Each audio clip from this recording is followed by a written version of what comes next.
Hey everyone, you're listening to the official podcast of 4PlayerNetwork.com. With the onset of our first ever Fantasy Critic League, this has been a fun and exciting year for us. Get our takes on the latest games, industry news, and weekly league updates by joining us for our live recordings every Thursday night at 8 p.m. Central on twitch.tv/4playerpodcast, all spelled out. Audio episodes launch on all podcast services Monday mornings at 9 a.m. Central, along with the VODs on YouTube, but Patreon and Twitch subscribers can get the episodes a day or two early each week. No matter how you prefer to tune in, just know that everyone is invited to jump into our lively community Discord at discord.gg/4player. But enough about that, let's get down to business. I was about to be like, let's do the shortest roll call, Chris, and then just see what happens. You should have. But if we had both said yes at the same time. Then... Oh, I could still do that with the intro.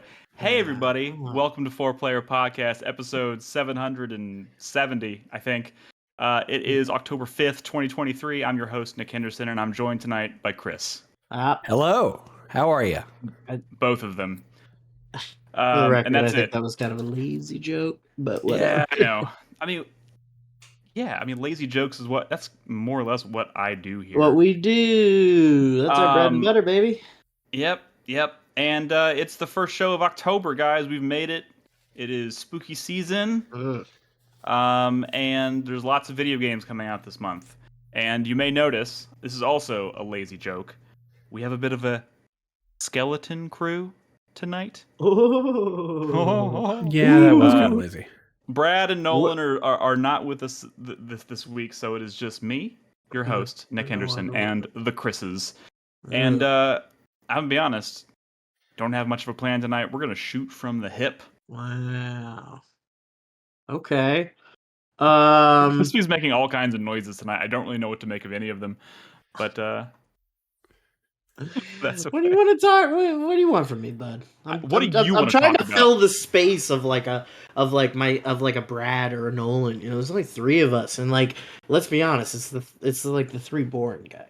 You know, I mean, oh wow, oof. Yeah, right, and that hurt. I mean, let's just be honest about what's happening here. We're producing the worst episode of this show we've ever done. No, but we're not producing the best. Okay, that's a fair and reasonable way to look at it. Listener who is listening to this episode right now, if you just temper your expectations now, I think we'll all have a lot more fun. Cool. Expectations tempered. So, I mean, think of it this way. Brad is, what's a polite way to put this? Brad can be bullish, right? What can we talk about tonight where he would normally, you know... what's something you like that he would make fun of you for? That's one way of looking at it. Yeah, that's one way of Let's talk about Assassin's Creed. Oh, God, no. Well, okay, first of all, yes, Assassin's Creed Mirage did come out today, and I do have it, but I have not started it. So, are you going to? I am going to. I mean, here's the thing. How could I not? It's it's the first sub 20-hour Assassin's Creed game to come out since maybe the first one. And I'm still drowning in 100+ hour games, and I just want to feel like I can. I want to feel like I can play a video game and finish it. You know what I mean? Is that a thing that it's sub 20 hours? Yeah, Are they marketing that as it is. Yeah, something they're don't worry, we won't take up too much of your time. It's because this game originally started out life as an expansion to Valhalla, and they just spurned it off into its own thing. But it's you know, if you want to look at its DNA, it probably is the closest it's ever been to the original Assassin's Creed in terms of scope. So that in and of itself is reason enough for me to want to go back and try it, because they haven't really made a game like that in a while, and I'm really interested to see how that goes. But we're not going to talk about that tonight. I haven't enjoyed an Assassin's Creed game since Black Flag, so I want to find out myself. Assassin's Creed game since Black Flag? I played Unity and I hated it. Oh well, Unity was a fucking hot mess just from a technical standpoint.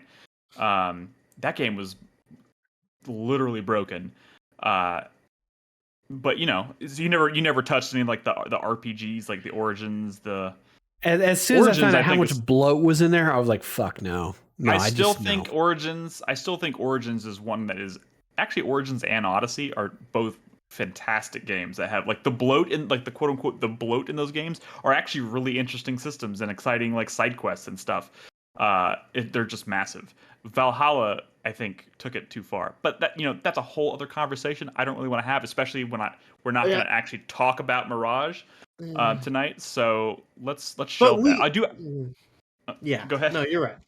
I mean, the response is kind of like, ugh, right? I mean, I feel here's what I'll say about that, and this is actually going to tie in a little bit to Fantasy Critic, because we usually start the show out with some Fantasy Critic talk, and this Assassin's Creed Mirage was on Chris Davis's roster, and it's sitting at like a 77 right now. Yeah, which I'm is a pretty little much bit of out. a tempered response. It's a tempered response, but I'm going to be honest. I don't think there's any Assassin's. I think Assassin's Creed has collectively as a franchise garnered so much kind of hostility because of like its like peaks and valleys and like them doubling down on making their games bigger and bloatier than ever. You know what I mean? Like I just feel like no matter how good that game is, it's probably I don't see it getting much higher than that. I get what you're saying, Nick. I get what you're saying. I would just I would just say that I think that reputation is earned. Oh yeah, I'm not saying it's not. I'm not saying it's not. But I have my own qualms about Assassin's Creed. I also did play a good bit of Odyssey, and like I didn't like it enough to finish it, but it was kind of cool. It was definitely better than the last few I played. How much of that was your kind of like general just fatigue with the series? What was it? Fatigue? I mean, sure, some of it was fatigue, but how much of your distaste for it was not really gelling with the RPG-ness of it? Because that was where a lot of people, you know what, that is took what issue with it. That was the stuff that I was like, it really sucks that I'm like sneaking around and attacking this like camp of Roman soldiers, but like I can't assassinate this guy because he's like a level 25 centurion or something. Yeah. Right. Like, that wasn't cool. But like the story and the characters, it was like, oh yeah. Hey, I still think Cassandra is a fantastic character. I love that character. Yeah, she was cool. And like, I know we're really getting into Assassin's Creed thing here unexpectedly, but like, I mean, the whole loosey-goosey cult, assassinating the cult members that are spread across the entire world in Odyssey was so good. I fucking love that shit. Very Assassin's Creed. It was good. Little sprinkles of brilliance throughout the series, even though it's overshadowed by like obviously the fatigue and the bloat and all that stuff.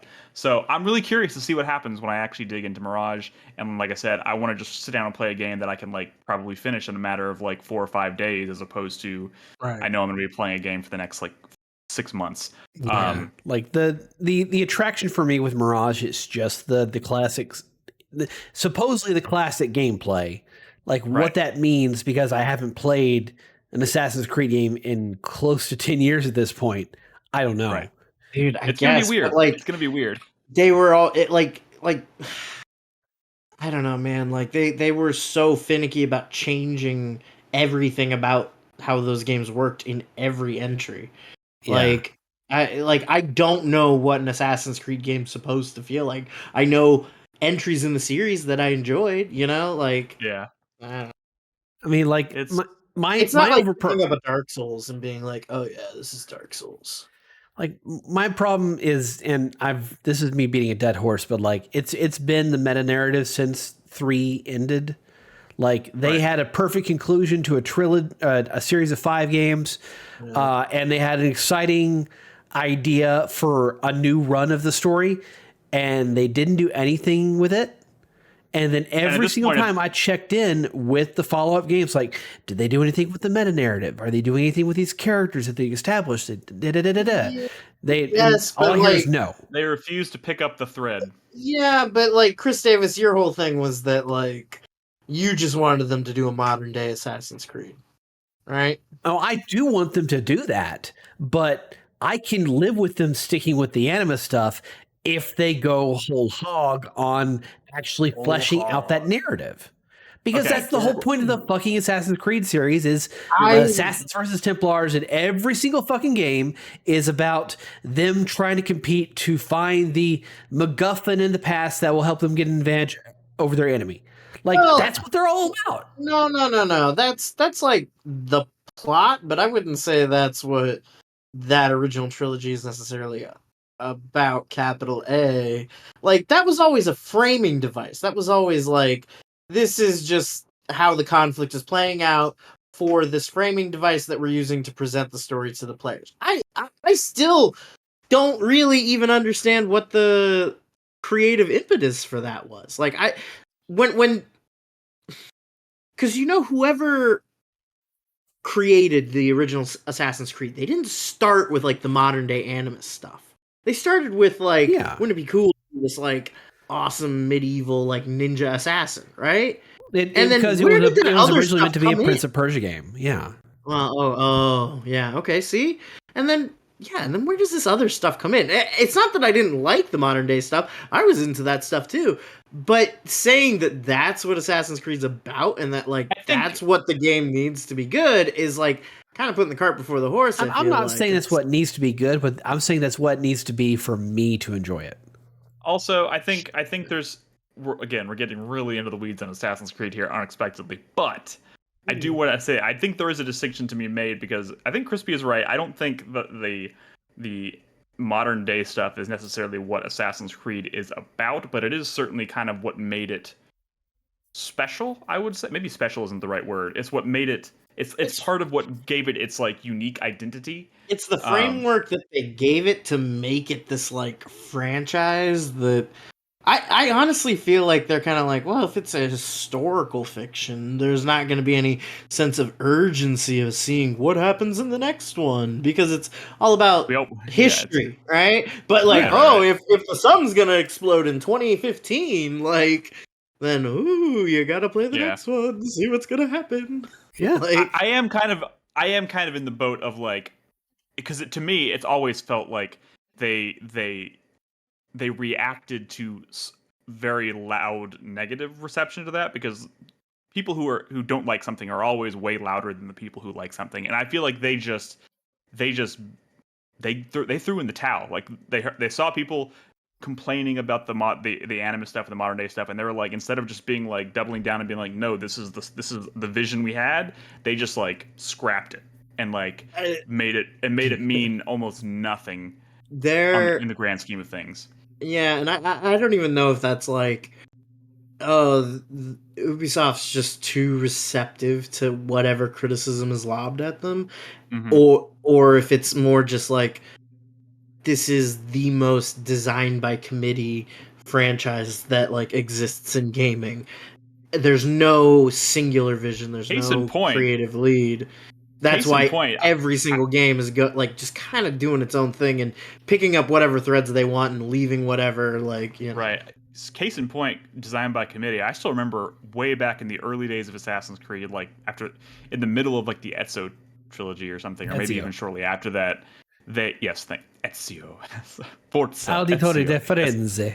Hey, Uh, see, but there was an interview with like one of I forgot who it was. There was an interview with like an executive pretty high up at Ubisoft or even involved at one of the studios that was making Assassin's Creed, and he was like, "No, we are never going to make an Assassin's Creed in feudal Japan because that's yeah, not what we're interested in doing." And fast forward to 2024, and it looks like the next Assassin's Creed game coming yeah, out takes place in feudal Japan, and right, it's just and as cool as I think that is, like that proves it.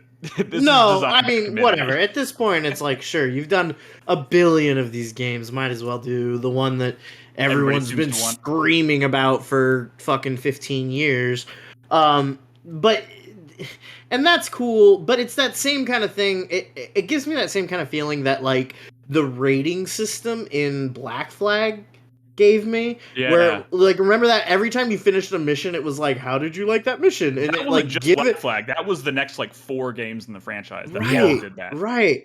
It Yeah, started with Black Flag, but yeah. And it was like, how did you enjoy that mission? And you would rate it like 1 through 5, and like, I guess if you're like a consumer who is looking at Assassin's Creed as a product, that's great. If you're looking at it as a piece of legitimate art, or like, it's disconcerting. it is like gross as fuck. Yeah. It's like yeah, I don't know. Imagine like you finally get Winds of Winter, right? George R. R. Martin releases Winds of Winter, and after every chapter, there's like a little survey card that's like, "Well, what did you think of that chapter?" Like, Oh you my know, like, god. Oh my god. like no, man, just fucking write your story. Just do what you're gonna do. Or at least just finish your story. Wow, Yeah, what a yeah. way to It's paint a just very like like a horror story. that's what I'm saying, right? Like it's not it. It doesn't like it makes me go like, okay, I'm not gonna expect anything groundbreaking from Assassin's Creed if this is how they're gonna make their games, you know? Yeah. Because there's obviously no vision here. It's just fulfilling customer orders. Like, Yeah, yeah. okay, great. You know, the longer That this can be fun series too. the longer this series goes on, for better or worse, and depending on, regardless of how you may feel about the franchise, what a fascinating just franchise, like case study in like game development. Like, what a I weird guess. thing. I feel like we could talk about Assassin's Creed, like any number of topics about Assassin's Creed for hours on end because it's such a weird fucking way to And make. I will say, to kind of like argue with myself for a minute, there is actually nothing saying that video games do have to be like art first and foremost. Like that's not Sure. necessary. Like not every video game is like that. Just like not all of film is like that. Not all of television is like that. Like video games do kind of exist in this like space of like fun and play, and that should be what matter. I don't know. Like I don't even know what I'm fucking talking Yeah. about anymore. It's just No, weird. It's just it weird. is weird. It's weird. I mean, I think that's a great way to sum it up. It's weird, and that's where we'll leave it for now. Okay. We'll maybe talk about Assassin's Creed again in the coming weeks when we talk about Mirage. Are you gonna play it, Chris Davis? Or are you Yeah, waiting? You're waiting. I I mean, no, you're I'm welcome to gonna borrow mine if you want to play it after I finish it. But maybe I'm 50-50 on it. Like I need to get some affirmation on some things before I actually play it. I have steeled myself. I am prepared to play it on the merits of the gameplay alone. I will consider the story stuff secondary in my considerations. okay, okay, that's perfectly fine. So real quick, we just got into a Assassin's Creed hole, but I did want to briefly talk about Fantasy Critic a little bit because we didn't do a show last week, but some stuff has transpired Fantasy Critic related. Unfortunately, I did not realize, Crispy, that the new Forza game was coming out this month. I didn't even know it had a release date. I was like, "Is that game gonna slip?" Like, I haven't said anything about it. Maybe that just goes to show you how little I pay attention to like nah. that genre Xbox of needed a games. good game this year. So Forza's out, and Yeah, because it wasn't Forza's. Starfield, am I right? We're going to talk about that a little bit tonight, just a little bit. But Forza's out. You got it's like sitting at like an 84 right now, so you pulled in some points there. Forza. I never like saying Brad was Oh right. But, wait, Brad was. oh, hang on. I've been fucking tuned out all week. Are you saying it came out and I got 14 points? Yeah, you got 14 Oh. points. Hmm. Man, you really. Congratulations, you just pulled Yeah. in 14 points. I mean, Yeah. I don't know if you were expecting that to be like a 90s thing, but Brad was a little bit right. There is a distinction between Forza and Forza Horizons. Forza Horizons is the numbers game these Look, days. Like that's the maybe one that pulls earlier in in the this points. year I was probably hoping for higher, but like at this point, I'll take it. The I mean, 84, I'll fucking take it. I'm happy for you, Crispy. If anything, just so you balance out the 56 you're going to have with Space Marine 2. 56.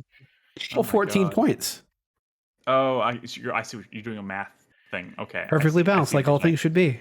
I also, guys, my list is turning into like the weirdest amalgamation of things that I never expected, but it's getting down to the wire, and things are still getting weird. I mean, I obviously have no hope of winning at this point, but I still want to do my best to like pull in as many points as I can. But I'm having to do that by making really weird choices, and they're quite honestly all gambles. I bid on 2 games last week. One was an early access game, so I'm pulling a little bit of a Brad here, but I bid on and picked up Blood West, which is kind of like a first-person shooter immersive sim set in the West with like demons and stuff. it's got good positive reception in early access. So I'm hoping some of that translates to points. We'll see how that goes. But it's coming out of early access on December 5th, so that's got a date. Oh, and it's that was in the news this week because Stephen Russell is the protagonist. Yes, although I did see that, but I don't remember who that voice. Like who does he voice? He was Corvo in Dishonored. That's right. And he was Nick Valentine to Fallout 4. Gotcha. Okay, so he's a fairly big name in voice acting. He's distinct the main voice. character in Blood West. So I don't know what that's gonna do for me, but like I said, it's getting down to the wire. Slim pickings, gonna have to make some strategic choices. I went with that. RoboCop Rogue City is still available, Nick. I'm not doing it. I also bid on. I played a little bit the gamble with the fact that we didn't do a show last week, so we're not all here talking about Fantasy Critic. So it didn't draw anybody's attention. I don't even know if I needed to really worry about that, but I decided I wanted to bid on Deca Police, that new open world level 5. It's kind of like anime detective. Oh, this thing with the very choice translations in its trailer. Okay. I do not remember that. Don't ruin this for me. I don't know what you're talking about. Okay, but it's level 5, baby. And everything that they've said about this game has been talking about it coming later this year. Even they released a new trailer like a week ago or something, or it was during Tokyo Game Show, and it said later this year. So my hope is that it comes out later this year, and because I was honestly worried if I bid on that, like Nolan would swoop in and pick it up because he's got all the money in the world and he has slots to fill and he can drop anything he wants. And I was like, if I bid on this, I feel like Nolan will swoop in and get it. And maybe he has no interest in it. I don't know, but I took advantage of the fact that we didn't do a show, and I was like, I'm not going to say anything in the Fantasy Critic channel. I'm just going to hope nobody notices that I bid on this. And I got both of them. So for fairly cheap. So I'm feeling pretty good about that. I hope that doesn't slip. And Silent Hill 2 is still sitting there. Haven't said a fucking word about it. I'm getting nervous about that one. But who the hell knows, man? Who the hell knows? So here's an interesting thing. Carlos, yes. He stole Counter-Strike 2 from me this past summer. No reviews. 2 reviews. What? One of them is a 4 out of 5, and the other is unscored. Well, the unscored is probably from an outlet that doesn't do scores. Rock, Paper, Shotgun. Yeah, they don't do scores, but... Yeah, so not uncommon. But you think there would be some out there considering it's fucking Counter-Strike. Oh, but it also just kind of came out of nowhere. I mean, it didn't come out of nowhere. It was announced 6 months ago. Carlos has Spider-Man too. But he also has Silksong, and they haven't delayed that yet. And they haven't delayed Silksong yet. They haven't confirmed Silksong. Silksong is not coming out this year. Let's be clear. It is not. It's questionable whether it's coming out in 2024. I mean, you never know, right? I have no doubt that it'll come out in 2024, but it is not coming out this year. There's only 3 months left in the year. It is not. It's not happening. I will Shadow drop. So I will kiss Carlos on the mouth if it comes out this year. Nobody has gone for Lords of the Fallen. Yeah, that comes out in like a week. I really thought about that, but I also remember like the way people in our Discord talk about the first Lords of the Fallen, and I know it's not the same studio, but the first game has such a stink on it. Yeah, like, do you really want to anger Jaeger? Don't do that to him. I was too scared. Wait, I thought Jaeger was like into this new one. I mean, I think he looks.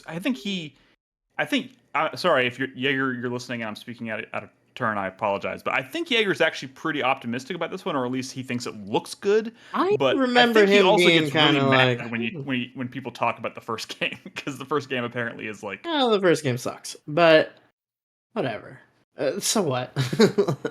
I feel like I don't hear much about Lords of the Fallen, and when I do, it's kind of positive. Yeah, I mean the buzz. I think over time may have been treating it better than we expected. I'm not talking about the old one. I'm talking about the new one. Oh, like the buzz around the new trailer? Yeah, the new one. But like trailers are deceptive. We all know this. Yes, they are. Sure, but I mean, like, Liza P got 82. Like I thought Liza P was gonna be kind of fucking shitty. Oh, Liza P. I mean, That demo for Liza P was, I think, was really good. I'm actually still very excited to play that. I'm just not going to throw that on the pile right now. I don't know. Downloaded it on Game Pass and I haven't played it. Same here. I'm going to. And I bid on it. It's on my list.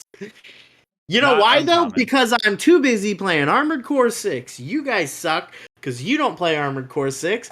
It's a fucking great video game. Allegedly. Well, you know what? Great. That right there is good. That Chris, right there is you an can be transition. you can be as salty about your negative 15 points from that has nothing to do with it. Oh, does it not? I swear. Does it not, Chris? I don't even know, but no. To be fair, okay. Regardless of your reasons, it's a fucking sick ass video game. Fight. Well, I have heard that it's gotten some patches though, so maybe I should reinstall it. Well, they just dropped one today. I mean, there's also a distinct possibility, Chris Davis, that even if the consensus is that it is in fact a good video game, does not mean you have to like it. It just may not be your thing. It just means you have bad taste. As much. It's not for me. Or maybe you have bad taste. You have bad taste. It's okay. And look, we all have bad taste in some way. Like I may not like Armored Core. Right. Nick loves Sbarro. It's okay. Oh my god! I cannot believe the lengths this Sbarro thing has gone. Carlos went all the way to New York just to fucking make a joke at your expense. I think y'all forget just how far the Sbarro joke went. It went so far. Keep in mind, Sbarro was tweeting you. Yeah. Not only was Sbarro tweeting at me, we were conversing on Twitter for like days. What? Talking about what? I don't even remember, but like they were using the conversation that Night was it? Who did that? Nightshader and Carlos. That meme started, and then Sbarro's Twitter account jumped in, and then I think even Showtime, because it had to do when I went to New York for the Dexter thing. I think Showtime got involved at some point, and it just became this huge. Like I was like, why is this still happening? Jumped in. I have still to this day never had a Sbarro slice. I mean that's a shame at this point. It's betrayal. Really, I'll you tell should you go what. to the mall or the airport and get some. I feel like at this point, the only way I will, if I'm ever in New York City again, I'll go to Sbarro there, because that's the impetus of this whole Sbarro joke started, was in New York City. I will not settle for simple airport Sbarro. I will go to New York.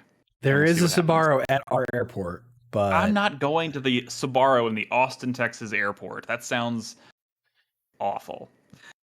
Although the next closest one is in San Antonio, so those are your two options. It's actually called Austin Bergstrom International Airport, Nicholas. That's true. That's very true. Yeah. Sorry, Crispy. What's going on? What's going on with Armored Core? How's you've been... Oh, I mean, it's pretty cool. It's pretty cool. I finished my first playthrough. Got one of the endings.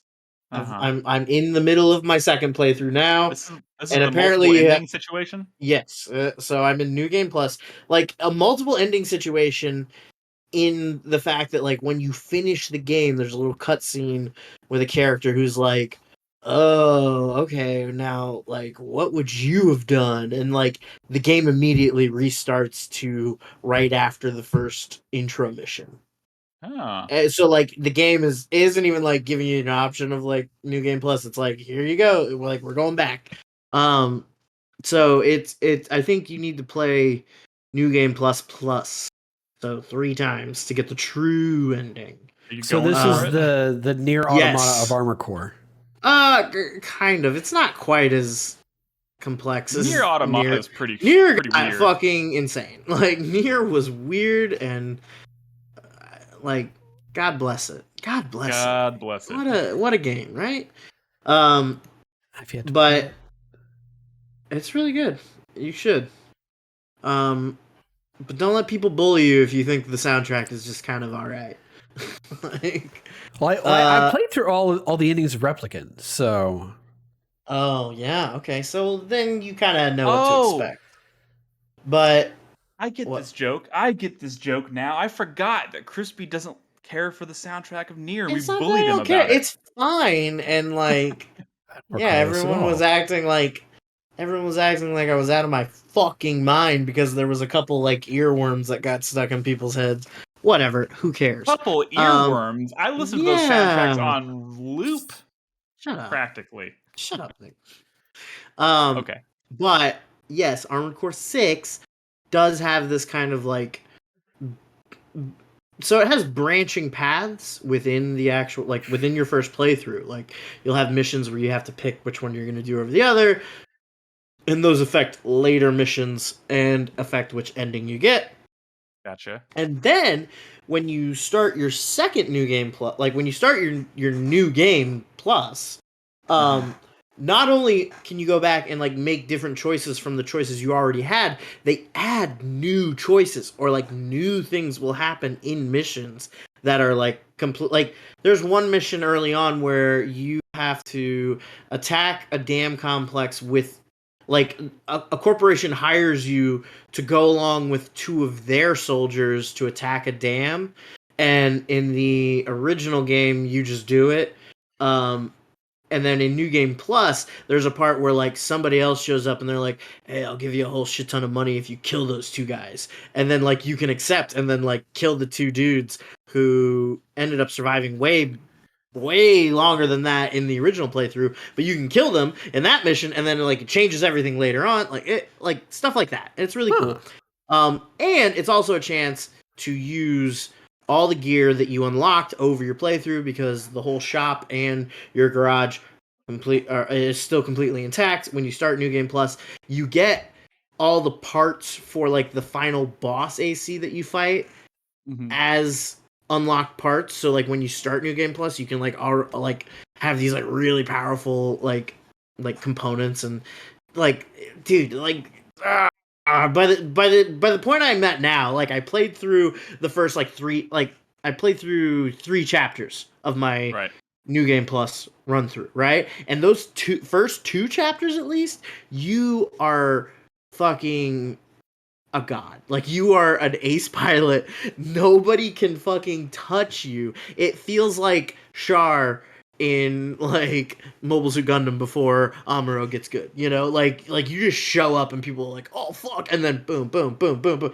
Like I'm like going around trying to kill all the enemies in as few shots as possible, but just like click, click, click, click, and like people are just blowing up. You feel like a goddamn ace. It's so cool. And then things start getting hard, and it's great, and it's so much fun. They lure you into a false sense of And then security it gets before they hard. destroy you again. Yeah, and it's so good. And I got the Moonlight, like you know the FromSoft. Every one of the Dark Souls, Bloodborne, Elden Ring all had the Moonlight Greatsword. They had it in all the original Armored Cores as well, and they had it in Kingsfield. I actually was not aware of this. But you know the sword I'm talking about from Dark Souls, right? The big ass great sword that like glows bluish green. It's technically in Sekiro. Is it? When you it when you sounds like slash it's just a thing they put in all their games. Yeah, when you slash it, it like shoots like a wave of energy. That's like a projectile. It's in all the Souls games that you've played. And it's been in Armored Core, like all the Armored Cores too, and it's in 6, and I finally found it and unlocked it. And it does that same thing where like you slash it, it's just like throws these like energy arcs out, and it is so fucking cool. Like it is so very nice. It's great. Like Brad, I feel like Brad keeps kind of just being like, Armored Core 6 is just more Armored Core. Like, and I know he says like Armored Core was already good. Like it was a cool series. This isn't really anything new and exciting. But like, I don't know. As somebody who tried to play a couple of the later entries in the series before, and it just like didn't fucking click, and now playing this, night and day to me. There is something like, it's like even if you can't really put your finger on it, there's so clearly something about this that speaks. It's so like, yeah. It's just like it's got that I don't know what It really speaks to the mech fan in me in so many little ways. Like you unlock new parts and you're like, oh dude, that's definitely this mech from Evangelion, or like that definitely looks like a fucking some shit from Gundam Wing, or that looks like something from Patlabor. Like, you know what I mean? Like, Yeah. it's just Speaking of mechs, I I revived. I can't even believe I had to do this. I had to revive the Starfield channel in Discord this week because somebody prematurely decided that nobody ever wanted to talk about Starfield again and discarded it. I don't know who did it. on me. I'll find you. I'll Check send I you looked the at the logs. audio It wasn't log. me. I looked at the audio log and it didn't indicate. And here's the thing. Here's the thing. I get it. I get it. Starfield is not necessarily the most revolutionary game. It's not like the. It's definitely not the most groundbreaking RPG of the year. That's for sure. I get it. But like, here's the thing. We're also in the midst of a year where there's just like so many games to play. It's not surprising that like we're spread so thin that like a channel in Yeah, Discord is kind of someone slow, hasn't. right? Yeah. But I was kind of building up to like, okay, I'm kind of like getting my feet wet, right, and still kind of like learning how everything works in Starfield, and eventually I'm gonna dive into that channel and start talking to people about it. And then I went to go do that, and it was gone. So I had to bring it back to life a little bit. But I started talking to Crispy a little bit, and he asked me about my ship, right? And I Uh, was like, well, my ship still looks pretty close to what the starter ship is, right? And then Crispy busts out his picture of his ship, which is straight up just a fucking Gundam. Like, Nick, sweet baby Nick. I was trying to catch you before you said this and made yourself look like an absolute fool, which you've done. Now you've done it. Nick, that was my mech from Armored Core. Like, that oh, was my you Armored asshole! Core mech. That was my, like, you were just like, oh, how do you get out of that thing? And I'm like, out the butthole. Like, I thought I didn't we were think in that was the serious. joke. And I thought we were both, like, having fun. And then you kept talking about, like, wow. No, Like, I looked back at the no. conversation. I was like, oh, Nick. Like, Nope, you got me. You totally. Well, what does your ship actually look like? I don't know. It looks like, uh, You fool. you know what I did? I tried to make it look like a sea ship. I can't. I don't know if Like I a have a pirate picture of ship? it. Well, I mean, think of like if you watch like The Deadliest Catch, right? You know the fishing vessels that they use, where Like a it's like fishing an trawler. open. Yeah, it's like an open deck ship, and then Right. like the bridge is on the back on like a tower, right? Kind of what my ship looked like, where like I stacked modules to make a body, and then I put like these rounded structural sections on the outer edges on the bottom to make it almost look like a ship's hull, and Mm. then like left the top kind of flat, and then I had the only model of bridge I could find that is like one where it sits on top and you like climb up into it, because I just think that's fucking sick. Like Crispy, I really like it when spaceships kind of look like sea ships, you know what I mean? I don't know why, it's just a thing. It's Crispy. part of the reason why I think Star Destroyers look so cool. But I hate you what? because It doesn't look any. Yeah, it doesn't look like my fucking. Your little joke worked It a little wasn't too well. I wasn't I didn't- trying. I did not spend, and I spent a not so small amount of time Looking in at that and being like, where'd ship you get editor that being like, part? how the fuck did he do this? And like trying to like Nick, it's like, not even the fucking Starfield interface, Nick. I didn't look at the fucking interface. What am I, a Yes, nerd? you did. Oh, Nick, I was at it's work like when you sent me that. I wasn't I paying attention to know, that I shit. know. You're looking. You're like, oh, my ship doesn't have AP or I didn't look or at any of that stuff. what is EN load? Oh, songbirds, huh? Yeah, you And fucking look got at me. oh yeah, and this picture I posted has the moonlight sword on it. Nick, wow, just wow, and like you were Yeah, kind of you talking got about me. it, and then like Sonji posted LOL, and when he did that, I was like, oh wait a minute. No, I thought he was laughing at the fact that like I was out of my depth when it came to like building Yeah, building a apparently ship. apparently you were so out of your depth. You didn't Yeah, even know what incredibly. fucking game you're looking at. Yeah, man. Well, fuck me, right? So okay, real but quick, now that you know it's a robot, like, what do you think of it? It's pretty rad. It's pretty cool, right? Makes me want to play Armored Core. Yeah. speaking of, just a sidebar from Soft, I don't remember if we talked about it a few weeks ago.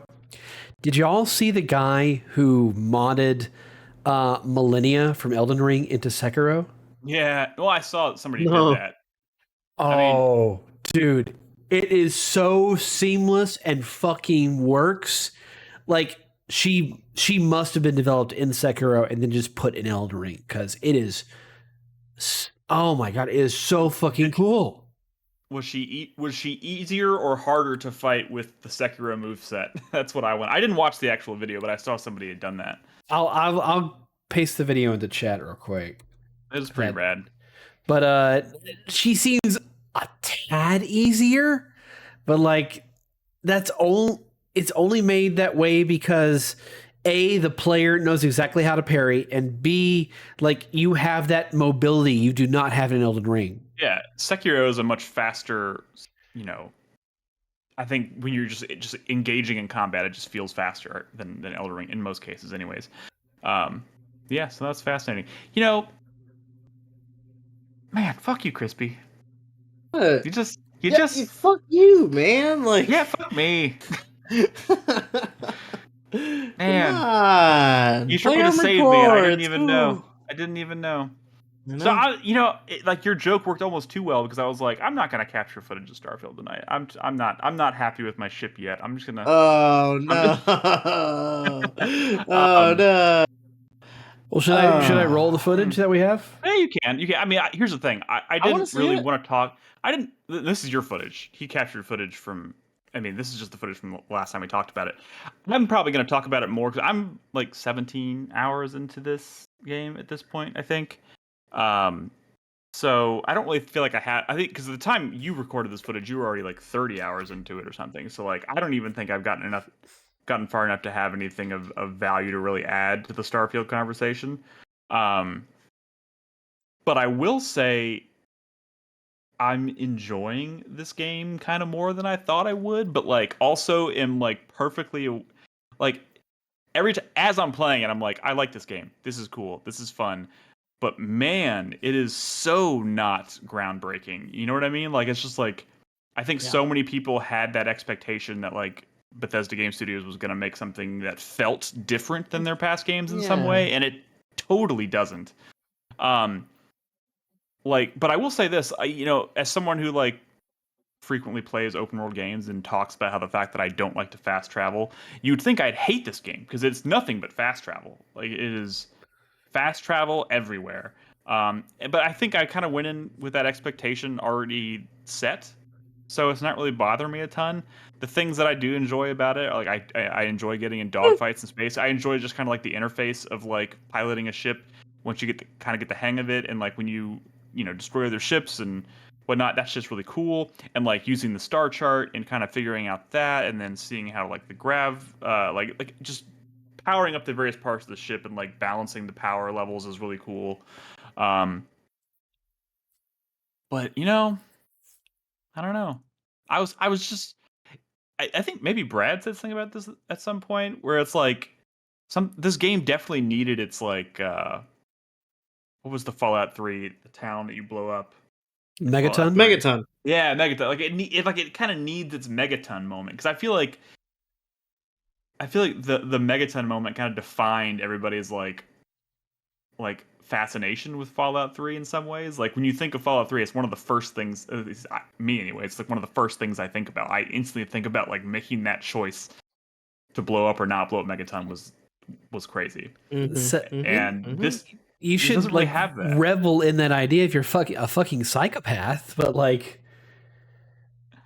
I'm just saying it's just like it was a big decision that had big decision. You either blow up a nuclear bomb that kills a bunch of people or you don't.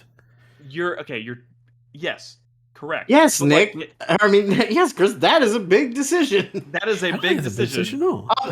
For you, not a big decision is like, what do I have for breakfast? Like, not do I kill these people or not?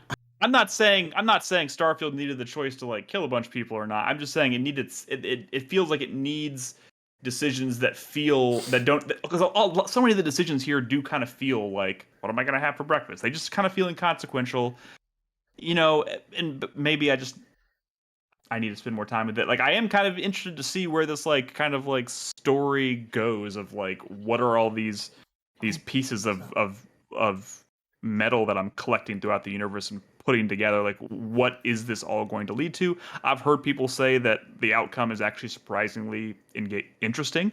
So I'm kind of in it for that. But I don't know. I'm still trying to kind of figure out how I feel about this game. I like the sense of like space exploration and picking where I'm gonna go, but I also have the sense of like being completely overwhelmed by where I'm gonna go all the time, because it's just like you can literally pull up a star chart and it's just filled with planets, and I'm like, what the fuck? Where am I supposed to go? Like, how am I supposed to make this decision if not go into my menu and look at my mission list and just like see where I need to go, and it'll tell me specifically where I need to go, and then I'm just at that point I'm just following a beacon, it's a right? checklist game. Yes, It's a checklist game. It is In a a way checklist that game. like Fallout never was, and like Elder Scrolls never was. Like, it lacks that. It lacks that. Pick a direction and walk, and in 30 seconds you'll hit something cool. Like, you Right. know? The trade-off is that you're piloting a ship and like choosing when you like blast into hyperspace and shit, and that's cool. And I like the feeling of like like I try not, because there are situations where you can like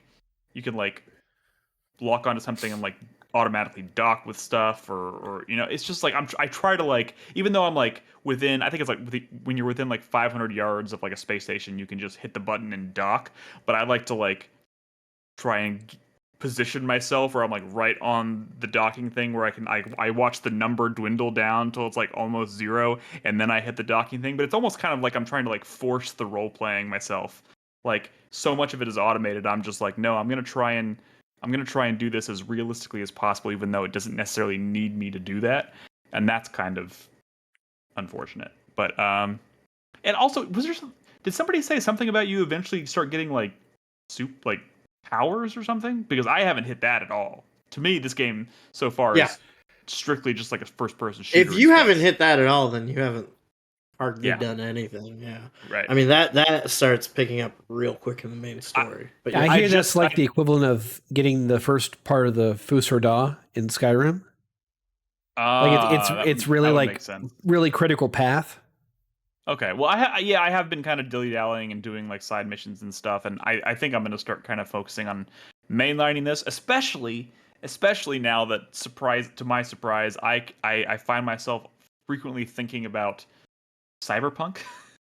Like, Phantom Liberty is getting some really positive reception, and everybody's talking about that 2.0 update being really significant, and I'm just like, I can't believe it's coming down to like, do I want to play Starfield or Cyberpunk? But that's kind of what we're coming to. So maybe I'm going to start mainlining this, because I don't want to just put this down and walk away from it. But I definitely want to make time for Cyberpunk on top of that. So, but like you can't just play Phantom Liberty alone. You actually have to play through the entirety of 2077. I always intended to in the first place. Yeah, so, I want to play. Yeah, 2077, like, for all of it, the bug when it launched, like, it was a really good story in my opinion. And that's great, but like, people couldn't get over the bugs and stuff, and some of the systems and whatnot. But apparently 2.0 is like this massive overhaul, and it's like it almost feels like a completely different game, and that shit's exciting. So that's kind of where I'm at right now. So I'll leave it at that. But I did play a new video game that we haven't talked about at all, and not only that, I beat that game, and I'm here to tell you about Cocoon. Oh, the Wilford Brimley film? Footage. I'm sorry, the what? The Wilford Brimley film? No, not the Wilford Brimley film. This is Cocoon. Indie game 2023, Cocoon, on Nolan's Fantasy Critic list. Motherfucker snatched this up from me. I was so mad. This is that game that we've been like looking at for, well, they first showed it like 2 years ago or something at like a PlayStation showcase or something, and it was like instantly kind of like, what is that? That looks wild. And it is wild. I'm here to tell you that. Cocoon is fucking wild. It is also 3 hours long. So that is a little bit unexpected, I think. But I will. I don't say that to deter people. I do say that in a year like 2023, it is a breath of fresh air to play a 3-hour game that's actually really fucking good. And it shouldn't really be surprising either. It's from one of the main, like the lead designer in this game is one of the big names responsible for like Limbo and Inside, formerly from Playdead Studios. So it comes with if you come into it with those kind of games in mind, it should give you a pretty good idea of what to expect in terms of like scope of the game. But holy shit, I don't even really know how to talk about this game because the mechanics are fucking just kind of mind bending. Like I don't even know how to. Mean? I mean, it's okay. If you want to talk about what Cocoon is, and just kind of, first of all, this game doesn't tell you anything. There's no dialogue. There's no text on screen. I don't even think there's a title card. It is just like you go to the. It's like Tunic. It is a little like Tunic. It is actually a lot. Actually, it is a lot like Tunic in terms of it doesn't hold your hand at all. I think Tunic does some really interesting things in a totally different direction. This is more like, oh god. Because like the core mechanic of the game is like you carry these orbs around, and inside the orbs it's like a planet. It's like Brad made this comparison in Discord. It's like at the end of the Men in marbles Black, from the marbles, yeah. So you're carrying around these like marbles on your back that have like planets or universes or something, galaxies, I don't know, inside them. But when you're running around the world, you are in one of those marbles. So you're like constantly going in and out of. God, see, I don't even know how to like think of it. Like worlds, nesting worlds inside, and as the game progresses, it kind of like forces you to think about how to solve puzzles by like. First, you kind of have to like learn the general rules about how like what triggers what in the world and what effect do the marbles that you're carrying, because they have different colors. They tend to interact with the environment in different ways.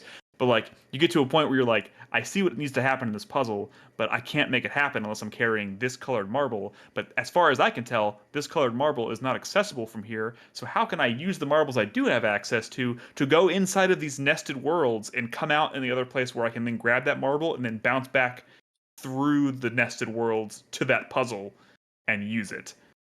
And eventually it gets to a point where I swear to God, maybe I'm just not thinking about this correctly, but I swear to God, by the end of this game, I was running around in like the green world, the green marble, and I was carrying it on my back.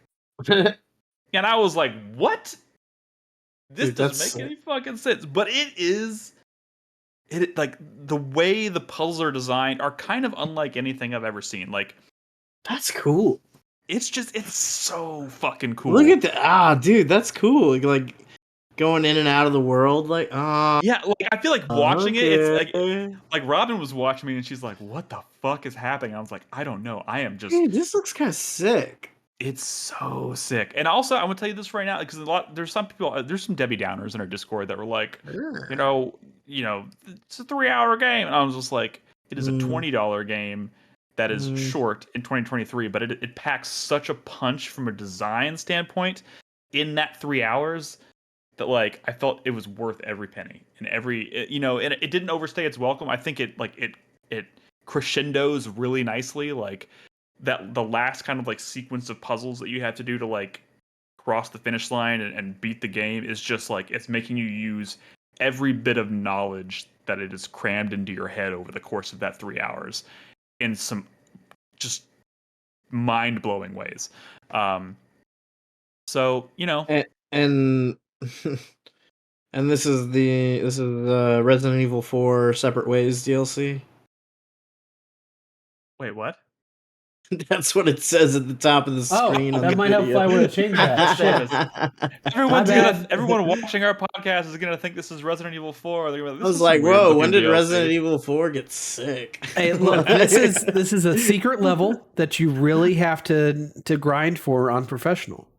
But Cocoon this is like the Limbo guys, right? Yeah, it's Limbo the and lead designer from Playdead, or like one of the lead designers from right. Playdead. And holy shit, it shows. It's Man, so what is with cool. people leaving Playdead and forming new studios and coming out with great fucking games? I don't know. But they're all short 3-hour games.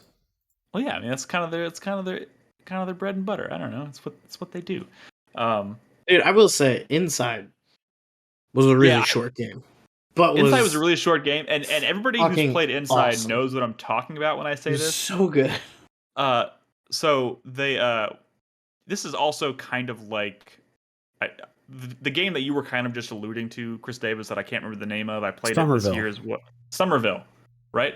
Somerville, I think, was also kind of not. I don't think it was anywhere near the brilliant level of brilliance level of this in terms of its puzzle design, but it had a really cool atmosphere. It did some really cool things narratively speaking. The puzzles were clever, but it never had that Inside moment.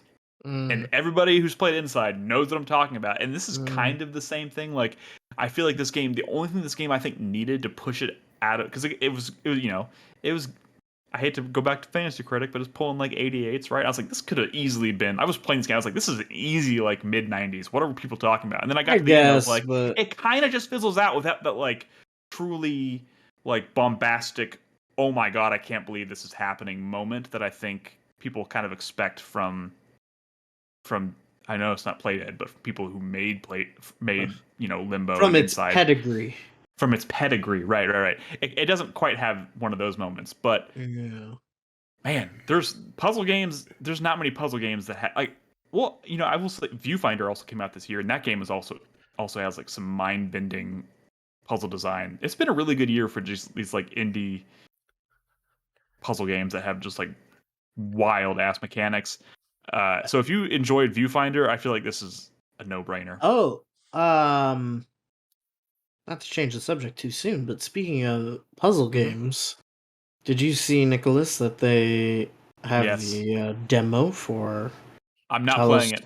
For Talos Principle 2 up on Steam? I don't even need to play they've started a new ARG to promote Talos Principle 2. I'm starting to feel like maybe me picking up the Talos Principle 2 is kind of like low-key maybe my smarter decision this year from Fantasy Critic. I mean, it could be it could be a good get for sure. Talos Principle. I did pick up Talos Principle 2 because they're doing a deal on Steam right now. If you have Talos Principle 1 in your Steam library, you get a few bucks off the game. So I went ahead and did that. I'm ready. I'm so ready. That game. But here's the thing: I never finished Talos Principle 1.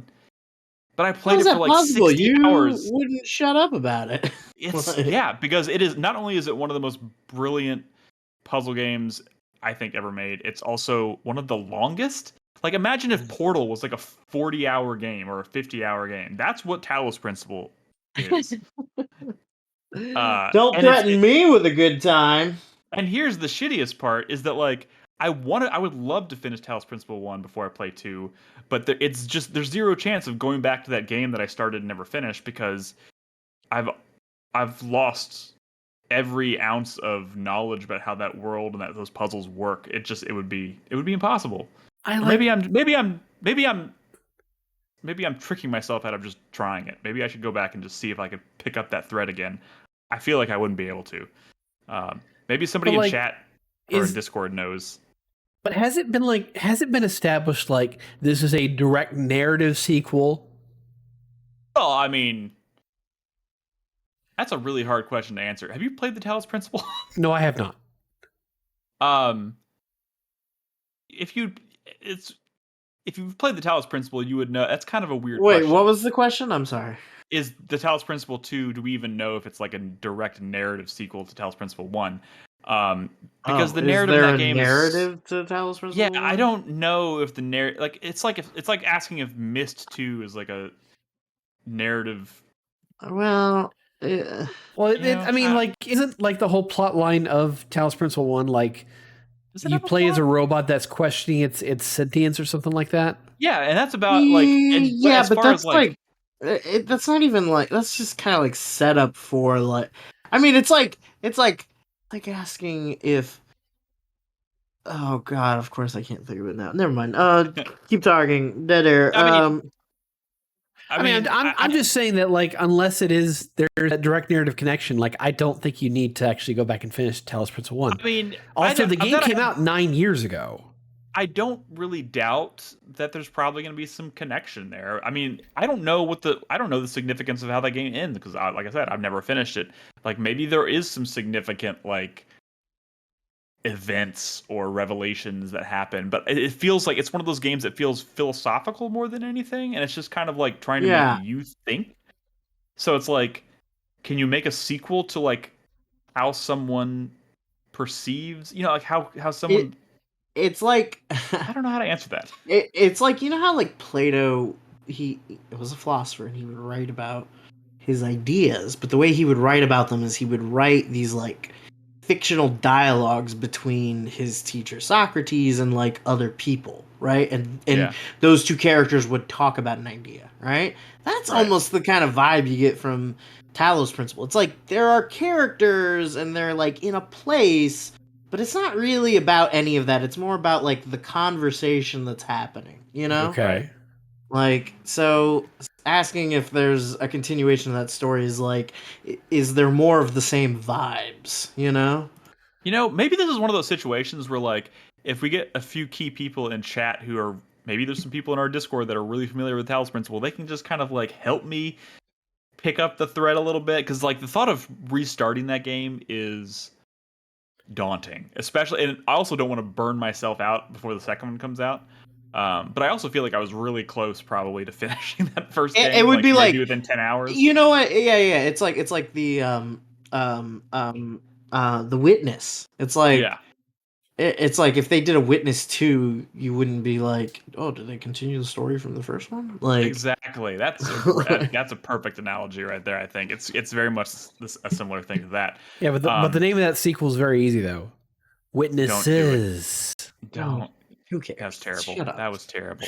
Stop. But also, if somebody told me to go back and pick up The Witness at, like, the 30-hour mark after not playing it for, like, 8 years, I don't think I'd have much luck. You know what I mean? So we'll see what happens. Maybe that's something I'll try and do on the stream or something. See if I can get some people in our Discord to help me kind of, like, force my way to the end into that game, because I was so close. Well, yeah, I'll tell you right now, Nick, that if you started it today, that would be a less daunting task than the game I started replaying over this past week. Which is? And this isn't meant as a transition unless we're done with talking about Cocoon. Yeah, I've been done. Yeah, you've just been rolling that beautiful footage because it's a fun game. Yeah. Okay, I will tell you what compelled me. I restarted. This was not on the dock, was it? This was not on the dock. Son of a bitch. I restarted KOTOR. Because I for Aspire. After the news about, like, the KOTOR project probably being in trouble, considering they pulled the marketing material for the remake, I was like, I never beat KOTOR. I should probably go back and take care of that. I also have never beaten KOTOR. And it was serendipitous because I was looking through my bookshelf the other day and I found my old guide. Wait, I'm the only one here who's beat KOTOR? I mean, here's the thing. I know what happens at the end of KOTOR. I definitely know, there's no escaping that. But I got to the very end and I got stuck in an area where I was basically trapped and I had no health items and I was getting killed every single time I went into combat. Mm-hmm. And other things came along and I just kind of never went back to it. So wow. But I installed it on my PC. I'm playing it at 4K with a bunch of mods that make it very pretty. And you know what? That's 20 years on. You still feel the weight of 20-year-old game design, but it's still a pretty good game. That's inescapable. But yeah, KOTOR's a classic, man. KOTOR's a classic. Fucking shit. I just left Dantooine. I'm on Manon right now. I'm about to go to the underwater base and figure out what happened there. I don't even remember. It's been so long. You're far too trusting, princess. Man, sorry. I would like play KOTOR again. That game. You know, if you want to do a revival club, we tried doing KOTOR 2, and I couldn't get it to run very well on my PC. Well, that's because KOTOR 2 is inherently just kind of a bad Star Wars game, but that's okay. Well, it's buggy as fuck. But thank you for slowing my roll. What was I saying? That game is sick. First RPG I ever finished was KOTOR 1. Nice. It's so good. Chris Davis, are you doing a light side or dark side run? Light side, pretty much. I'm a coward, I know. No, I mean, you know. Hey man, I get the struggle. The struggle's real. I'm playing Baldur's Gate 3, and I said I was gonna play like an evil character, but I can't stop picking nice things. Nice things that yet the dark urge is coming for you, and you're going to murder someone that's a friend. Nick, you are a coward, because that is like, you made this bed. You should lie in it. No, I said something really rude today when I was playing. I said I was like, maybe I should pick a rude thing because that's what an evil person would say, and I did it, and I felt really bad about it afterwards. Yeah, you did. You fucking coward. Oh my god. I murdered a character in my sleep, but I didn't have any control over that. So, that's funny. That's very funny. I'm very interested to hear how that ends up, because like my dude is fucking Superman. Like, he's just a goddamn Boy Scout, but he's also like a gothed out fucking warlock, like fiend warlock, but he's like a really nice guy. Like after the podcast 2 weeks ago, I cornered Chris and we talked for like an hour about where he is in Baldur's Gate 3. And like, on the feed? I missed that? No, it was off the feed. We were in Discord. Yeah, we talked for a while. Yeah, but an hour. It was close to an hour. It was, yeah. Like, I had questions about things from my playthrough, and I wanted to know where he was. Like, that game is so fucking good. Speaking of questions. And like, it like, I don't want to like discourage you, Nick, but like, I almost feel like the game doesn't start till Act 3. No. I mean, I'm still in Act 1. I'm slowly. I think y'all will, when y'all hear me say I have crossed into Act 2, that's probably when you should know, okay, I'm starting to like focus on this game and push through, because I feel like every time I boot that game up now, I'm just kind of like, what can I do? Like, I'm still having fun just running around the area in Act 1. Like, I haven't completely unearthed the entire map. I'm just kind of like poking at the world and seeing what I find. Today I came across that village that was like burning down, and I went into like the burning building. The blighted village. Yeah. No. You're talking about Joaquin's Rest, and that's not a village. That's an inn. Yeah. The inn. Yeah. Right. Yeah. So I did that today, and that was it's really good. I was like, oh, that's a really good session. Ooh, this game's so fucking good. Find anything weird in Joaquin's Rest? Weird. Nothing's jumping out at me. I mean, I was saved that lady. Okay. Well, now you made me. I'm still in there. Like, I had to save after I pulled her out of the burning building, so I could still go right back in. And now you're making me wonder. Did you save all the animals?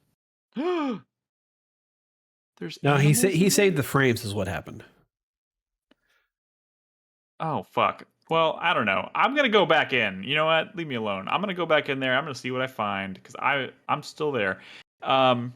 Anyways, real quick. Speaking of questions, Chris Davis, I just want to know, what can you tell us tonight about the Expanse? Because you have yet to talk about it. And I know you said you wanted to quickly mention it. Yeah. But I am curious about this. Also related to news this week. A really terrible week. Really bad week for developers out there. Ooh. Holy shit. Yeah. There's rumors now that most of Telltale was laid off again. Not most of. A good portion, but not most of. Okay, I don't know what the difference is between most of and a good portion of. Well, the the difference is that the rest of their projects were not canceled. Okay. So they have to have some developers on staff who actually make those games. Hope, yeah. Including The Wolf Among Us 2. So yeah. Man, imagine if a second Telltale was shut down before The Wolf Among Us 2 came. I mean, hey, I say just give it to Deck 9 and let them do it. So Deck 9 is Deck 9 the lead developer on The Expanse? They co-developed it. They helped out with some things, from my understanding. Okay, so it's still Telltale at the lead, and they're just this is Telltale 2.0, basically. Right. A new studio, new personnel, adapting that original formula. So what's going on with The Expanse? You've at this point played how much of it? You've played through all the chapters are out now, I have played through the primary story. There is a bonus episode supposedly coming this fall about Christian Avasarala's character. She's Shohei Agdashtilu. I can never pronounce her name. From the show. She's the one with and she's the one we talked about her a few months ago. I think when we talked about her voice, she has a very distinct voice. She's in Assassin's Creed Mirage too. So yeah. And I'm very much looking forward to that because I fucking love that character. He's great. But I played through the main campaign. It's okay. The problem I have is so here's the thing: is that this is designed to be a canon story using the actress who played one of the characters from the show as the protagonist. And also, just so you know, I've watched 2 seasons of the show at this point, but I've watched them so far apart, I feel like I have to start over. But 2, everyone talks about this character that's featured in the game as like one of their favorite characters, right? Drummer. Or like never met her. I still have no idea who this character is. She comes to prominence in season 3. You'll see her working with Fred Johnson and several other belters. But she's fucking great. She's one of the standout characters of the entire series. And that's what I've just been kind of waiting to get to. I think I'm just going to watch like a YouTube summary of season 1 and 2 again to bring me back up to speed and then jump into season 3. That might be good. Yeah. But like, I mean, still, that's a really good show. I watched them all. I watched both the first and second season. So I have done it.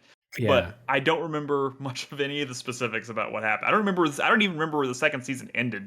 So yeah, this is this Telltale game is meant to be like a prequel / mid-series explanation of Drummer's story as a belter, how she's outcast from the OPA. She's got a bounty on her head, and she's basically a salvager and pseudo pirate that's in orbit around Jupiter, going around and trying to find scores. And it's her kind of journey of how she went from doing that to coming back to the OPA and working with Fred Johnson later in the series. Okay. And I will say, I love her acting and presentation in here. Granted, it was her character in the show, and she fucking nailed it in this adaptation. Like it's 100% Drummer, and it's great. It's fucking awesome. But like the rest of the game is like a contrast against that, and it feels like it downplays what could be an even greater story for her. So so you're saying like everything around her doesn't quite live up to the same level as what she's doing it, or basically, yeah. Because again, it's a prequel story, so some of the characters really don't kind of matter. But it's all canon, so they've got full creative authority to like kill off or do whatever they want with the characters. And so the storyline they put her through, like, it's okay, but because they have the episodic formula that they have to adhere to, they end up like basically making short 1.5 levels that are just at sometimes very boring. That's a bummer. Yeah, it's like a sine wave. You're going up and down in levels of quality across the scope of the project. And there's some absolute great moments. Like one of the things that I absolutely love is that they nailed the cinematic aspects of space combat and flight from the show. They perfectly translated that, in my opinion, over to this project. It's fucking awesome when they go into those sequences, but those sequences are also brief and distant from one another. That sucks. Yeah, and like they spend a little bit too much time with introspection with Drummer's character, I think, especially for episode 4. There's 5 total, right? Yeah, there's 5. But it's like it's maybe 8 hours total. And I feel like they could have introduced more action. They could have introduced more like consequences to the narrative and had more things happening on screen. And that original kind of Telltale, like, consequences are fucking serious from what you do. Yeah. It doesn't really come through in this. Yeah, it's such a weird thing to me that, like, Telltale made their name on how well they pulled off that aspect of what they do with The Walking Dead, and not just for one season, like consistently from start to finish. The Walking Dead gets like the consequences of your actions and your choices right. Yes. And they've like almost, unless I'm forgetting something really significant, they've almost never managed to recapture that with like any of their follow-up projects. And this is obviously harkening back to when we're talking about like the original Telltale. Like, it's just strange. Like they exhibited that they can do it really, really well, and then just they got just a litany of great IP where that seems like they should be no-brainers, like hit them out of the park with this formula, and just never made. Like, how do you take something like Game of Thrones and somehow fuck up like choice and consequence? Yeah, like and it's weird how, like, in a franchise that has a greater level of realism than most other space sci-fi narratives, like it's how humanity is, it's the 24th century, but we don't have faster than light. Like any measure of speed is like taxing on the body because physical G-forces actually play into your travel across the belt. Like it's things like that where there's a level of realism and the advanced technology to where things could have serious fucking consequences, but the scope of the story is so small and the amount of characters that are impacted by this are so limited that you really don't feel the impact of your decisions. I will say there are still good characters in here. The one highlight I will say is her name is Khan. She is this elderly pilot for your space freighter who kind of hates your guts because you're the XO at this point in the story, and you bring nothing to the table for her.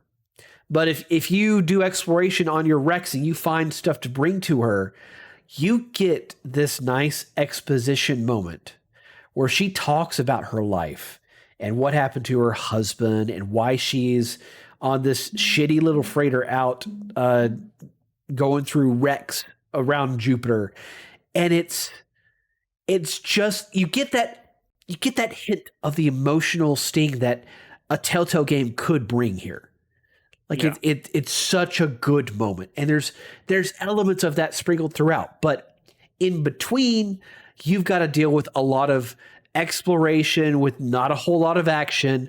And the action that's there, it's either 100% cinematic with zero interaction, or it's very limited in scope. Yeah. I don't know. This is designed. It sounds like a mixed bag. It is. I would only endorse playing this if you are an Expanse fan. Well, I'm gonna watch the rest of the series because it's been on my list for so long now at this point. And if I need more after that, you finish season 2, like the narrative is only starting to get going. It gets fucking nuts and awesome. It is so good. Yeah, I'm eager to get back to it. All right.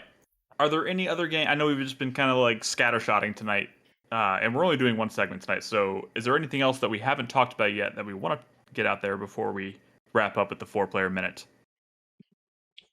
I mean, I don't want to. Anybody? I mean, I don't want to hog the mic, but I can talk a little bit about Payday 3. Let's hear it. Let's do it, Chris. Wait. Hang on. Timer. I'm going to give you 30 seconds, and I'm going to cut you off at 30 seconds. All right, you ready? Okay. Take a second. Gather yourself. You ready? Yes. On your mark. Good set. Go. Okay, I have played through all 8 maps of Payday 3. I enjoyed the experience overall. I am really glad that Overkill is rebalancing the progression going forward and reevaluating decisions like being able to actually play the game offline. So it looks like there's a growth trajectory for the game. I wish the map variety was a little bit more varied, and I wish there was more depth to some of the heists. But yeah, it's a great game. I'm actually really enjoying this. Damn, look at that. So they fixed See, Nick, this isn't hard. Go fuck yourself, Crispy. Oh, man. Well, all right, fine, Crispy. That's your new job. You can just do that. We're going to have the shortest shows imaginable. Everyone gets 30 seconds to talk about their games every week, and that's it. We should rename our show to incorporate 30 seconds somehow into the title. See how it goes. But on a serious note, Chris Davis, they fixed some of their technical issues. I know they were struggling out of the gate there.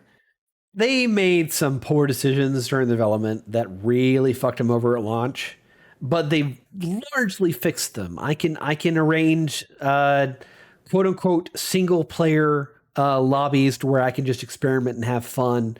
Most of the maps I've actually stealthed at this point, which are really cool. And there's just that level of exploration and experimentation that is really fun in a Payday game.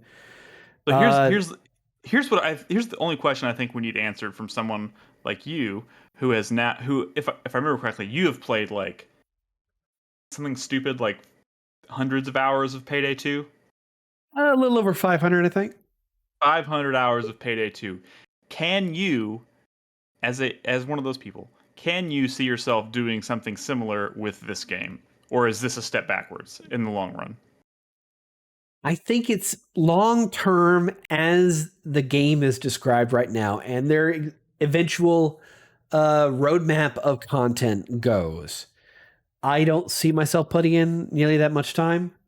The problem is that there's only 8 heists in the main game, and their roadmap for the next year is 8 more heists. Oh. And number one, I don't think we can really trust Overkill to deliver 8 maps in the next 12 months. Because they had a problem with that in Payday 2, and this Overkill lost a lot of personnel when a bunch of the studio personnel went and left and formed 10 Chambers, which made GTFO. Gotcha. I think they can do it, but they need a lot of support, and I don't know where that support's coming from. Gotcha. But like, even then, with the way the heists are designed right now, like they're all one event heists. Like in Payday 2, a lot of heists were multi-day, multi-level events, with even some transition levels randomly generated in between. And that's not here. So like, gotcha. there's a base level of complexity to the map that gets more interesting and tougher as you increase the difficulty, but the actual size and the scope of what you're doing never changes. Okay. So after you've played through the campaign probably a couple times, like until they start introducing new content, adding new characters, adding new weapons, and fixing the progression for the game, like you've experienced everything Payday 3 has to offer. Gotcha. Well, can't believe you guys just kind of kept talking about Payday there. That's it. Fucking dicks. I did the whole timer and everything. Yeah, fuck you, Crispy. That's what you get for playing that horrible joke on me earlier. Fucking bricks. Anyways, we can go ahead and wrap up the 4-player minute now. And you know what? I'm gonna let Crispy start Uh, tonight. What's your uh, final thought this week, man, Crispy? I don't have any fucking thoughts in my head. I'm a smooth brain. I don't believe that for one I don't second. really think anymore. Video game related, I will say that, and I don't say this sadly. I say this in kind of like yeah, like at peace. But I feel like my Oh gaming no. year is just about come to an end. There's not that much left. Yeah, I mean, it's just not that much.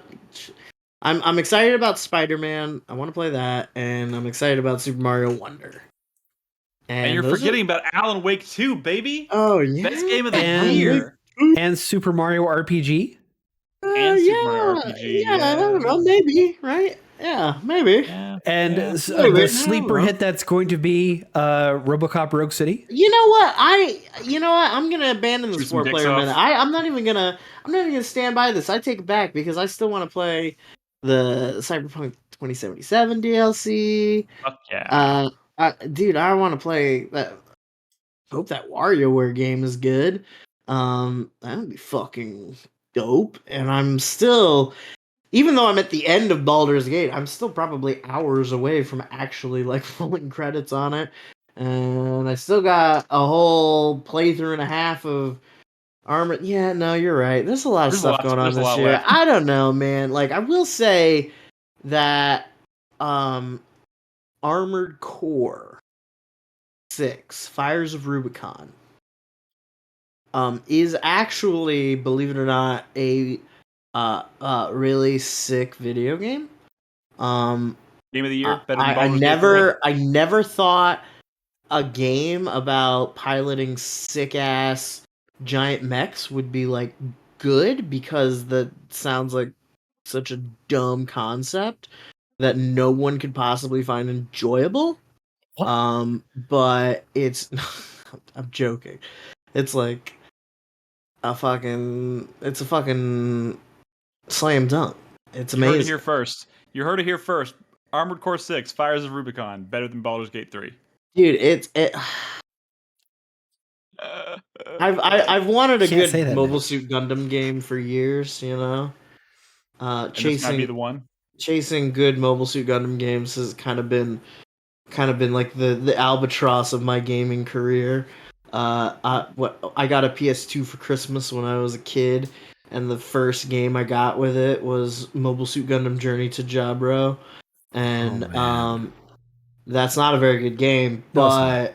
but I was so excited, and like I loved, like I couldn't get past the third level, but I loved playing the like 2 levels I could play over and over again, and like the opening cinematic for that game I remember to this day. And I love it, and I played every PS2 Mobile Suit Gundam game I could get my hands on, and they all kind of sucked.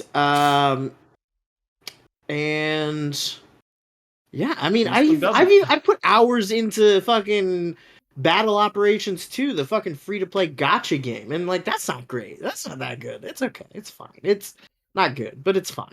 And I just kind of was reaching a point. I was kind of reaching a point where I was just like, this isn't a thing. Like there just aren't that many good mech games. It's like there's Mech Warrior, I guess, if you're that guy. You could play Guy? yeah, Mech Warrior. If you're that guy, sure. Or you could play BattleTech, which I mean is about mechs, but it's not really like a mech game, right? Same thing with Into the Breach, awesome game, but it's not really like a mech game. It's a strategy game. And I don't know. You don't get that like God Nothing has feeling of, ever like, made me feel the way I feel in my loins when I watch fucking Shar Aznable just like going at it, just like fucking Did you ever play Zone of the being the Enders Red 2? Comet. I didn't, but also I don't know that would have done it for me. I don't know. That talk about a game that like just made me feel powerful and like I don't know. Maybe. That game is so good. The second half of Zo 2 has this power raising thing going on with Jehuti that is like fucking fantastic. It's also a I fucking hate Kojima game, man. It's just You're right. Kojima's fucking cool. And like, Eh. yeah, I don't know, man. You know what Kojima game I should play is Death Stranding. yes. I was waiting Yes. for You can the skip director's cut to come out and to get a new Don't computer and listen to all Chris these Davis. things. That game's amazing. All these things have happened now, and I still haven't played it. And it's like I need to go back and try it. If you're fine with playing a post-apocalyptic UPS simulator, sure. Dude, That's I mean, a that fantastic doesn't sound idea. bad. Like that doesn't sound And like a it's bad not thing. bad, So but good. it's not. You say that great. like it's self-evidently bad, and I like.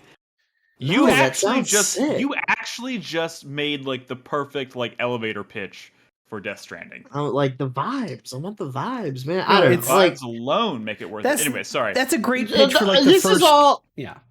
Look, this is all a long way of just reiterating something I said earlier in the show. In that Armored Core 6 is fucking sick, and Nick, I think you should make time for it before the end of the year because I know how. Maybe I'll. I know maybe how antsy you get about getting everything in for your list. But that's just because I'm a weirdo. You mean I know everybody doesn't subscribe. You to that. are a That's just how- weirdo. But I also get a tremendous amount of satisfaction out of it. So I'm just doing Oh, I me. know. Okay, I'm just I doing know me. you are.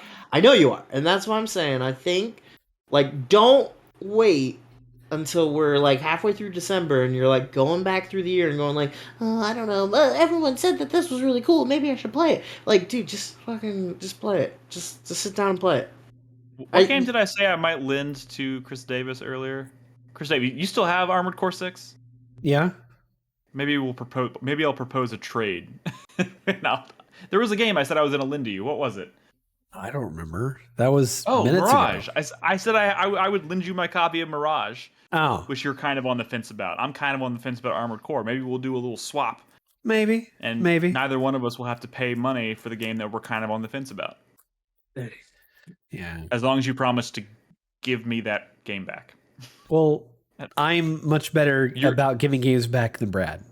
Yes. Oh. Is true. One last thing. I'm gonna cap off my 4-player minute.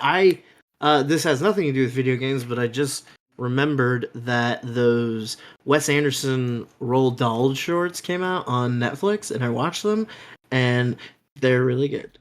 Because of course they are. They're really good. Highly recommend. A lot of fun. Noted. All right, Chris Davis. 4-player minute. Go. My 4-player minute, I guess I want to split, but okay. So last timer, week, Crispy. No, we're not doing that. Last week, there was the Realms Deep Yes. show where it was nothing but boomer shooters and classic kind of style 90s games. And there was a lot of good shit in there. It must have been a lot because it was a very long show. 3.5 hours long. I'm really glad I didn't decide I was going to sit down and watch that because And I don't. Think that was way too fucking long. What do they think they are? The PC gaming show at E3? Because that's also stupid long. Well, I think it was a better presentation than the PC Gamer show. No offense to them, but like this was. They tried to do they tried to stretch like the narrative of a Devolver Direct out into 3.5 hours, and it does not work. Wait, now you're talking about the PC gaming show. No, I'm talking about the Deep Realms Deep. Realms Deep. Oh, yeah. Okay. They tried to do some kind of like narrative of this wannabe Eric Andre talk show, and then they would cut to commercials to show off trailers. No. Like, it was maybe that humor just bounced off me completely, but that was not a good presentation. But there was a lot of good shit shown there, including foremost for me was the reveal of Sulaco finally getting I was gonna say that's date. my biggest disappointment of that. Of that was gonna be. I was waiting to maybe bid on Sulaco because I was kind of expecting them to announce it's coming out like November, December of this year. Instead, it's coming out May of next year in early access, and I was like, Yes. talk about being a twofold disappointment. Holy shit, that is not what I was expecting. That game's been in development. I mean, I don't know. First, I know. Making video games is fucking hard. I have no right to be complaining about this, and that game's going to be awesome. But man, they were making such a big deal about them getting ready to announce the release date. I was not expecting early access because I don't really consider early access release dates. That's not a release date. That is the timing of a extensive demo that you can play to help them finish the game. And not only that, but it's what is that? 6 months, 7 months away? 8 months? 8 months away? Holy shit. So yeah, I pretty mean, disappointed about that, but I am really looking forward to that game. But holy shit. Yeah, that was really painful. But at the same time, like there was a bunch of cool fucking shit. Like they showed off a bunch of Core Decay, which is a tribute to the original Deus Ex. And it looks so much like it and how they're doing the presentation and all the combat and everything they're doing. It looks fucking awesome. Okay. Anyone who has ever played the original Deus Ex, like you watch this trailer, like you should immediately go play Deus Ex. Okay. Like it's so. I have played the original Deus Ex. I will. What is that called? Core Decay? Yeah, Core Decay.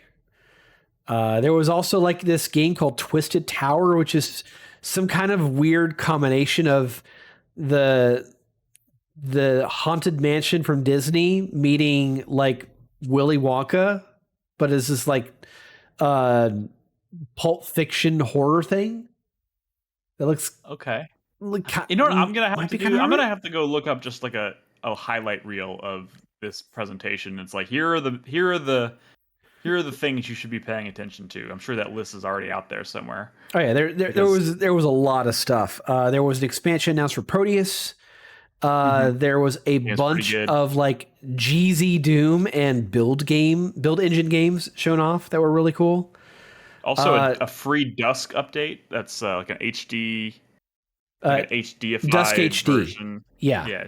Well, that was announced like last year or something like that, but we actually got a release date. Yeah.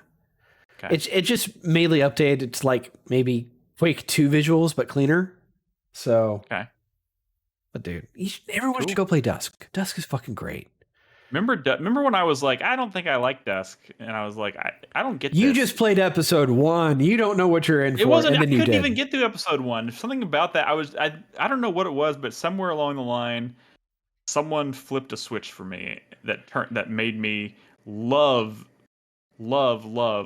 that style of like 90s first person shooter shit, and then I couldn't get enough of them, and I went back and played Dusk, and I was like, what the fuck was I smoking? This game's amazing. And it is. I'm just glad that it finally happened. Yeah.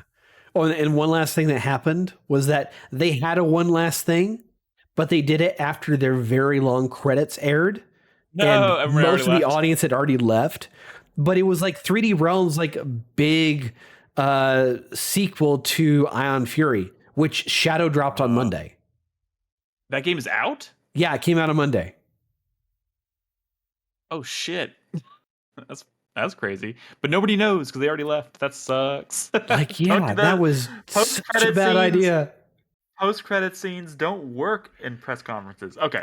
Unless you like actually tell people that there's something after the credits. Yeah. But that's kind of funny though.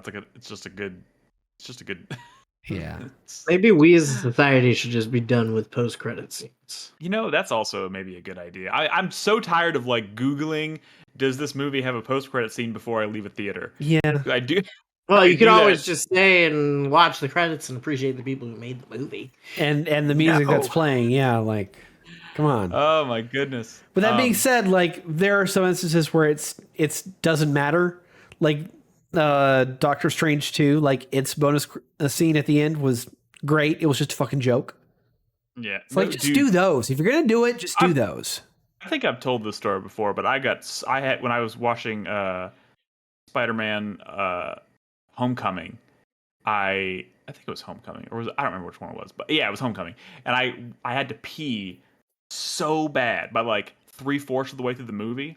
But I didn't want to leave because like shit started hitting the fan at the end. So by the end of the movie, I was like dying. And then the credits started, and I was like, "Oh my god, I don't want to miss the post-credit scene." And I waited, and I was like about to explode. And then you get the post-credit scene of Captain America in the like doing the video for like the kids that are in detention, and he's like, "I'm here to talk to you about patience," and I was like, "Are you fucking kidding me?" I almost pissed my pants in anger at that moment, but That was a good in joke. retrospect, and But in also, retrospect, I like, think it was pretty fitting. and you can blame like the MCU and Disney making post-credit scenes like a big thing, but like these have been going on since like the 80s and 90s. Like I They weren't remember as the they weren't originals, as the live action Street Fighter film had a post-credit scene. That's That's true. fine, but they used to just kind of be like these nice little treats, and now it's like If you miss expected. one, Now it's you're out of the like, loop. yeah, no, not even that. It's like now it's expected. Now it's like people like I was watching the Ahsoka finale with my roommate last night, and once the show ended and we got to the credits, he was like, "Wait, there's no like post credit scene or anything?" And I'm like, "What? What more do you fucking want? Like, can't Oh we just man, have a little bit of mystery here? Like, what? Like, I don't know. Like, post credit scenes have gotten gratuitous, especially now True. that there's like multiple like whatever. So speaking of, I'm going to bounce off of what Crispy just said for my 4-player minute, because I just want to take a second to talk about Ahsoka, because I finished it this week along with everybody else. But I think I mentioned this a couple weeks ago. I started the first episode of Ahsoka when it first hit, and then was immediately hit with that like, okay, fine, I'll go back and watch Rebels, because this is clearly just a sequel to Rebels. And I did it kind of begrudgingly, because I really wanted to watch Ahsoka. But I went back and I started watching Rebels from episode 1, and I watched all 4 seasons, blew through it. In fact, I finished the final episode of Rebels like 2 days before the finale of Ahsoka. And goddamn, I am so glad I did that, because, and I know people have been telling me in Discord and Twitter and everything for the longest time that I should watch Rebels because it's great. And you know what? You're all fucking right. It is excellent. You issue your formal Hey, apology. come on. I'm not going to apologize, because I never said these people were wrong. I just Come didn't. on, man. I didn't. Kanan Jarrus. Kanan Jarrus was fantastic, and you know Come what? on. My wife instantly recognized that it was Freddie Prinze Jr. Hell by his yeah. voice. Dude, you should And then listen to some interviews he's done about Star Wars. Like, dude is legit knows his stuff. Like, into it. yeah, and like, yeah, and like knows his shit. It's kind of cool. But you know, you're all right. You were all right. I never said you were wrong. It was one of those. It was the time. It was about the time, and I was like, but like I watched that one episode of Ahsoka, and it was just one of those things where it's like I can tell immediately that I will just get more out of this if I watch Rebels. So I went back and I did it, and I'm so glad that I did. It was such a good show, and such great characters. And Ahsoka is quite literally, if you could call it Rebels season 5, or you could just call it the direct continuation of the story that happened in Rebels, whatever you want to call it. Rebels is integral, I think, to that series. In fact, I can't even really imagine watching Ahsoka without knowing what happened in Rebels, because it is so integral to that story. But man, it is very good. Zero Skies in chat. I have not yet watched Clone Wars, but I feel way more open to it now that I have watched Rebels. You should. And so I might go back and do that, because I am kind of jonesing now for more Rebels and whatnot. So yeah, man, Ahsoka was fantastic. It's so cool to think about. Like, I'm thinking about Andor, I'm thinking about Ahsoka, and how they kind of represent two very different sides of the Star Wars universe. And I think they both represent kind of like the best of those two sides of the universe. In some ways. And man, They're both I don't very know. good. They're both very good for different reasons, I think. But man, I think it's weird to say it this year. It's just like, as a Star Wars fan, I feel like we're eating pretty good right now. Yeah, that's really all I want to say. God damn. Jedi Survivor, Ahsoka, Andor, Very good. pretty good, fucking man. good. And with that, guys, we're gonna go ahead and wrap it up tonight. Thank you for hanging out with us. I kind of meant to mention this at the top of the show, but I didn't. I don't think we've figured it out 100% yet, but there may be a change coming to our usual recording night in the coming weeks. I'm not sure what night that's going to be. I think it might be becoming a Wednesday thing, but we haven't really confirmed that 100%. But of course, we will let everybody know if the recording slash release schedule is going to shift a little bit. But yeah, just keep that in mind. And in the meantime, guys, be good to each other. Play video games. Good night. Bye. Also, fuck you, Crispy. I can't believe you played that joke on me. I tried. You tried to save me, and I wouldn't let you. I tried. You look like such an idiot, though.